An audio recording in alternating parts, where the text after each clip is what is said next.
बार व्रत कथा। एक बार किसी नगर में एक साहूकार रहता था। उसके घर में धन की कोई कमी नहीं थी, लेकिन कोई संतान न होने के कारण वह बहुत दुखी था।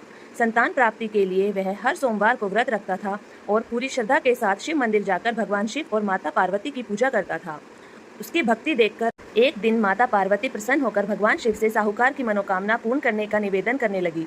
पार्वती जी के आग्रह पर भगवान शिव ने कहा कि हे पार्वती, इस संसार में हर प्राणी को उसके कर्मों का फल मिलता है और जिसके भाग्य में जो होता है वो उसे भोगना ही पड़ता है।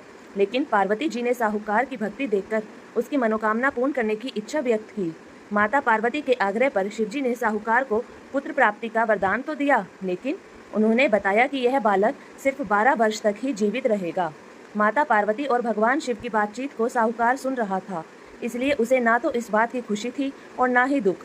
वह पहले की भांति शिवजी का पूजा करता रहा। कुछ समय के बाद साहूकार की पत्नी ने एक पुत्र को जन्म दिया। जब वह बालक 11 वर्ष का हुआ तो उसे पढ़ने के लिए काशी भेज दिया गया। साहूकार ने पुत्र के मामा को बुलाकर उसे बहुत सारा धन देते हुए कहा कि तुम इस बालक को काशी विद्या प्राप्ति के लिए ले जाओ। तुम लोग रास्ते में यज्ञ कराते जाना और ब्राह्मणों को भोजन दक्षिणा देते हुए जाना। दोनों मामा भांजे इसी तरह यज्ञ कराते और ब्राह्मणों को दान दक्षिणा देते हुए काशी नगर निकल पड़े। इस दौरान रात में एक नगर में जहां नगर के राजा की कन्या का विवाह था, वे वहां पर रुक गए। लेकिन जिस राजकुमार से उसका विवाह होने वाला था वह एक आंख से काना था।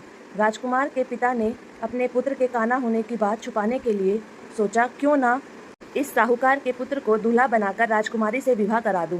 विवाह के बाद इनको धन देकर विदा कर दूंगा और राजकुमारी को अपने नगर ले जाऊंगा। लड़के को दूल्हे के वस्त्र पहनाकर राजकुमारी से विवाह करा दिया गया।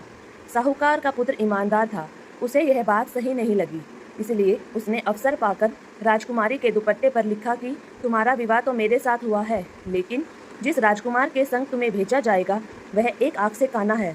मैं तो काशी पढ़ने जा रहा हूँ। जब राजकुमारी ने चुन्नी पर लिखी बातें पढ़ी तो उसके अपने माता पिता को यह सारी बात बता दी। राजा ने अपनी पुत्री को विदा नहीं किया। फिर लड़का और उसके मामा काशी पहुंचे और वहां जाकर उन्होंने यज्ञ किया। जिस दिन लड़का 12 साल का हुआ उस दिन भी यज्ञ का आयोजन था। लड़के ने अपने मामा से कहा कि मेरी तबीयत कुछ ठीक नहीं है। मामा ने कहा तुम अंदर जाकर आराम कर लो। शिवजी के वरदान अनुसार कुछ ही देर में बालक के प्राण निकल गए। मृत भांजे को देख उसके मामा ने विलाप करना शुरू किया। संयोगवश उसी समय शिवजी और माता पार्वती उधर से जा रहे थे। पार्वती माता ने भोलेनाथ जी से कहा, स्वामी, मुझे इसके रोने के स्वर सहन नहीं हो रहे, आप इस व्यक्ति के कष्ट को अवश्य दूर कीजिए।